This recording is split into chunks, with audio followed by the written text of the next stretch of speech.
اكلتي المفضله اللي انا بعشقها، وطريقتي اللي عمري ما بغيرها. لو ما بتحبيهاش هخليكي تحبيها، لو ما بتعرفيش تعمليها هقولك على كل تكاتها وتفاصيلها. هتلاقيها سهله قوي قوي قوي وطعمها تحفه وحكايه. تعمليها بقى كده جنب طبق كده مخلل كده بدنجان وعيش طري، وكمان معاها طبق فلفل كده، وتحطي عليه من الدقه الحلوه اللي عاملاها للبدنجان كده، وتاكليها اكله جميله جدا. الملوخيه الناشفه تعالى اقولك على كل اسرارها في مطبخ الرضا، وازاي تجيبيها وازاي تطبخيها، وكل حاجه هقولك عليها. بس قبل اي حاجه نسمي الله ونصلي على الرسول. اللهم صل وسلم وبارك عليك يا حبيبي يا رسول الله. وتحطوا لي لايكات من ايديكم الحلوه، وتشاركوا الفيديو كده عشان نكبر بيكم ومعاكم احلى اخوات في الدنيا. الملوخيه الناشفه اول حاجه عشان تجيبيها او عشان تنشفيها لازم تحطيها في مكان يكون ظل، اوعي تحطيها في مكان شمس خالص. تاني حاجه اول ما تجيبيها بتجيبي كده مصفى ضيقه معاكي، وتبداي يعني تفركيها بايدك كده لما تنزل كل الاتربه وكل النواعم اللي فيها، لان النواعم دي هي اللي بتخلي طعمها بيكون متغير، وفي نفس الوقت ما بتخليهاش تلف، بتسقط منك. تعالوا بقى ندخل كده بسرعه نشوف هنعمل ايه. اول حاجه نزلت كده بمعلقه من السمنه، وهبدا بقى كده اقلب فيها كده التومه زي ما انتم شايفين. انزل بمعلقه كده حلوه من التوم، معلقه التوم بقى كده. اول ما احس ان التوم بتاعي قرب ياخد لون بروح نازله عليه بمعلقه من الكزبره الناشفه. الملوخيه الناشفه بتكون غير الملوخيه الخضراء خالص، دي ليها طريقه ودي ليها طريقه تانية، ودي طريقتي المفضله اللي عمري ما بغيرها، وهي طلبت مني ان انا اعملها من حد عزيز عليا علشان خاطر يعملها، فعملتها عشان كلكم كده تستفيدوا من الطريقه بتاعتنا.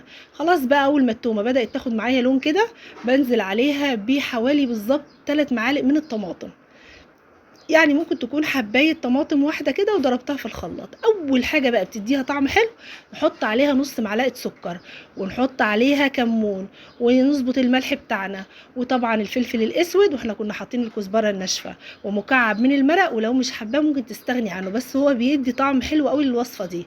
هبدا دلوقتي اعمل ايه بقى؟ هسيب الكلام ده كله على نار هاديه، انا عايزاه يتسبك مع بعضه كده بالراحه. انا دايما عامه كل طبيخي وبنصح كل بناتنا ان هم يوطوا النار على الطبيخ بتاعهم. اول بقى ما الصلصه بتاعتنا كده بحس ان هي تقلت معايا خالص، وشميت الريحه الحلوه بقى كده بتاعت التومه، وحسيت كده ان هي خلاص دخلت في بعضها، وكل الكلام الحلو ده دخل في بعضه. ببدا بقى كده انزل عليها بالشوربه الحلوه بتاعتي. شايفين؟ هو ده الشكل بالظبط اللي انا عايزاه والقوام اللي انا عايزاه. كده بقى من الشكل ده تعرفي ان الملوخيه بتاعتك هتبقى تحفه. معايا بقى الشوربه، هنزل بقى بالشوربه وهسيبهم يغلوا مع بعض براحتهم.